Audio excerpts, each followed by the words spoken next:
ትላንትና ምን አየው ወንድሜ ይላል የ40 ሚሊዮን ብር መኪና ሲነዱ ስታይ ምናምን አትበሳጭ፣ በወር 1 ሚሊዮን ብር ቢከፈል ራሱ በሁለት ዓመት አትገዛውም የሚል ትዊት አየው ትዊተር ላይ። ማለት በቃ እንደዚህ ተስፋ ቆርጬ አላውቅም። በቃ ይሄ መጨረሻ የጠገኘው አለ አይደለ ኤክስፖርት ስታንዳርድ የሚባለውን አይነት ተስፋ ነው የቆረጥኩት። እንደው እግዚአብሔር ይስጠው የሀገራችንን በረኪና ሬሳ ስለሆነ ምንም ኮሽ አላለብኝም። እሱን ጨብሼ ስል ነው የዋልኩት እንጂ ሄጄ ነበር። ይሄኔ እዛ ላይ ነበርኩ፣ አንገናኝም ነበር። ወዲያውኑ አእምሮዬ ላይ የመጣብኝ ያ ቦርጫም ብሎኬት ራስ አለቀኝ ነው። አንተ ለዚች ደግሞ እኮ እንዴት ጥንብርኩሴን እንዴት ከፍ ዝቅ እንደሚያደርገኝ እኮ ሱሬ ላይ ላይ እንዳለ እስኪ ሰፋይን ድረስ ነው በቃ የሚያሳቀቀኝ አንድ ጥፋት ሳጠፋ። አሁን ነገ ሄጄ ሆዲቃው ላይ እስክረግጠው ድረስ ቸኩያለሁ። ምንም አይመጣማ ብሮ ከዚህ በኋላ ምን እንዳይመጣ አይኑን ነው የምቆነጥጥለት። ሄጄ እስከ ዛሬ ድረስ ላሳቀቀኝ ልተፋብኝ ሁሉንም ማስከፍል። እናንተ ግን አሁን እኛ ምን እናርጋችሁ? እሺ ምን ትጠቀማላችሁ? እንደዚህ አይነት ትዊት የምታደርጉ ሰዎች። እኛ አሁን ልብሳችንን አውላልቀን ጎማ መዶሻችንን እያማታን መንገድ ለመንገድ መለመላችንን ብንሽከረከር ጥቅማችሁ ምንድን ነው? የምሬ ነው። እግዚአብሔር እንደዚህ ተስፋ ቆርጬ አላውቅም። ወይ እንደ ሰው ደህና ጭንቅላት የለን፣ ጭንቅላታችንን ተጠቅመን ሜትሪክሱን ሰብረን እንዳንወጣ። ይሄ ለቆጣም የሆነ ህይወት።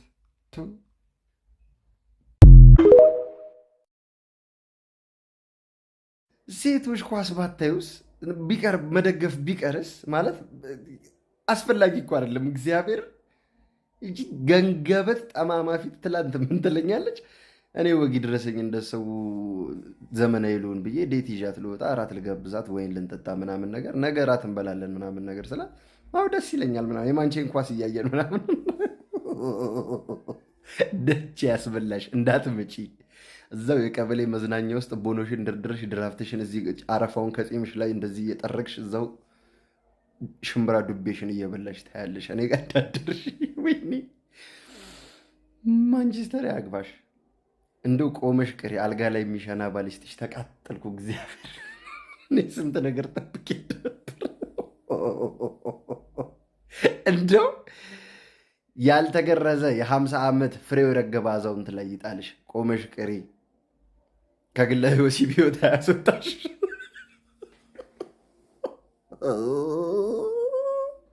ይሄ በሽኩት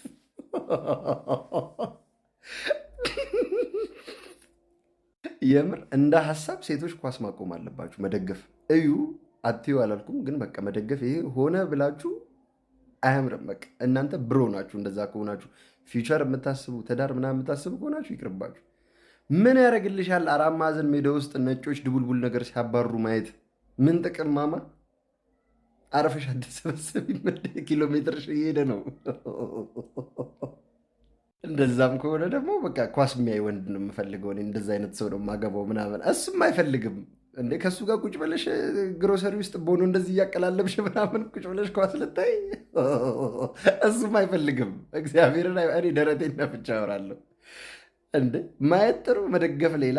ይሄ በቃ እንዴት ልበልሽ ቃላት አጣሁ። እግዚአብሔር በቃ ፍቱ፣ ኳስ ሴቶች ኳስ ፍቱ፣ ማርያምን ፍቱ። አይሆንም። እኔ ሰው ላርግሽ ብዬ ያን ረሃባ ማንጀትሽን ልሞላልሽ ደህና ሬስቶራንት ወይን አጠጥቼ እራት ልጋብዝሽ ባልኩ የማንቼን ኳስ እያየን እንበላለን ትይኛለሽ።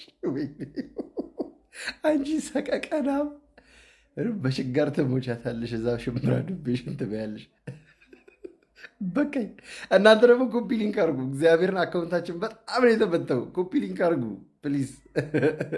ብዙ ገርበብ መደረግ ያለባቸው ሰዎች አሉ። እንደንትን የከፈቱ ሰዎች አሉ። ዘመቻ እንከፍታለን እንደ አዲስ።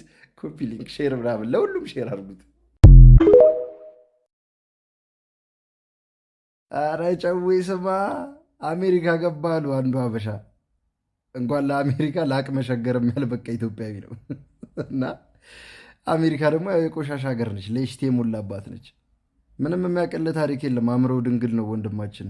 እዛ ሄዶ ክለቦቶ ቼቼ እያለለ አንዱን ጌ ያየዋል ማለት ነው። እንደ ሴት ለባብሶ ተቀባብቶ ምናምን። ያው ቸከስ መስሎት ይቀላጠፋል ምናምን ነገር መጠጥ ጋብዞት ምናምን በቃ ይዞት ይሄዳል ወደ ሩም። ያም ሌሽቲኖ ስራውን ስለሚያውቅ በሲምቱ ነው የምፈልገው ምናምን ነገር ይለዋል። አስገብተው በሲምቱ አለሙን እያሳየው ነው። ጠቅጠቅ እየተደራረገ የሆነ ሰዓት ላይ ጎንበስ ሲል የጌውን ሸቀጥ ያየዋል። ዘካርያሱ ተንጠልጥሎ ውይ በሳውሽ እንደ ይቅርታ ብሎ የራሱን ሸቀጥ ያየ መስሎት እኮ ሾልኮ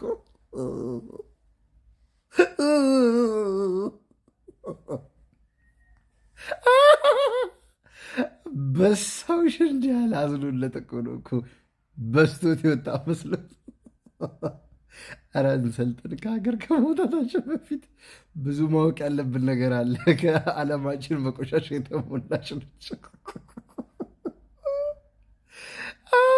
እኔ አባታው ምን አይነት ንስሓ ትገባ ይሆን? ተግሙ እንደዘለክ ያወክ ቀን በቃ አእምሮህ ነው የሚሸነቆረው። እግዚአብሔር ከአንተ ጋር ይሁን።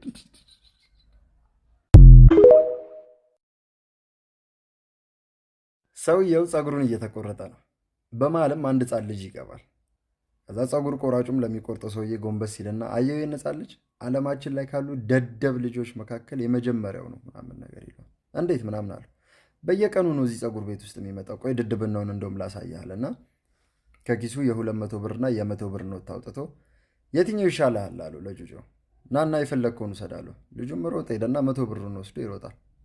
ፀጉር ቆራጩን ፈገግና አየው ምን አይነት ደደብ እንደሆነ። 200 ብሩ እያለለት 100 ብሩን ሲወስድ ሁሌ ነው እንደዚህ የሚያደርገዋል። የሚቆረጠው ሰውዬ በጣም ይደነቅና ፀጉሩን ተቆርጦ ከወጣ በኋላ ልጁን መፈለግ ይጀምራል። መንደር ውስጥ ቢፈልገው ያጠዋል። መንደር ውስጥ መጨረሻ ላይ ተስፋ ሊቆርጥ ሲል አይስክሬም ገዝቶ ሲወጣ ያገኘዋል። ና እስኪ ቤቢ ምናምን ነገር ይለውና ለምንድን ነው 200 ብሩ እያለ 100 ብሩን የወሰድከው? ለምንድን ነው እሱን የመረጥከው አለው። ምክንያቱም አንዴ 200 ብሩን የወሰድኩ ለታ ጨዋታው እዛ ጋር ተጠናቀቀ ማለት ነው። እውነቱ ነው። በየቀኑ እየሄደ 100 ብሩን ቢለቅም አይሻልም? ምን ለማለት ነው? ብልጥ ሆነን ባዶ ኪሳችንን ባዶ ቂጣችንን ከመንቀር ብልጥ መስለን ሞኝ ሆነን አካውንታችንን ብንገነባ አንገታችንን ደፍተን ብንሰራ ይሻላል ለማለት ያክል ነው። አካውንታችን ሪፖርት በዝቶበታል። ቪዲዮቻችን የጠፉ ነው። 3 ቪዲዮዎች ጠፍተዋል። እነሱን ከፈለጋችሁ ኢንስታግራም ላይ ለቅቄላችኋለሁ። በዛውም ፎሎ ማድረግ እንዳትረሱ። እዚህ ላይ የሚታገዱትን ቪዲዮዎች እዛ ላይ ለቅቄላችኋለሁ። ኢንጆይ ስቴይ ፖዚቲቭ። አትክልት ምናምን በቃ ይሄ እንደ ሰዎቹ ጤናማ ምግብ ምናምን መብላት ብጀምር ግን አስባችሁታል? ምን አይነት ሰውነት ሊኖረኝ ምን አይነት ቅርጽ ልይዝ እንደምችል ማለት አላደረገውም እኮ እንዲሁ ዝም ብላችሁ አስቡት። እናንተስ እንደዛ ብትጠቀሙ ምን አይነት ሰውነት ላይ ልትደርሱ እንደምትችል አስባችሁታል? አሁን ያለችሁበትን ደግሞ ይዩት። እናሸንፋለን።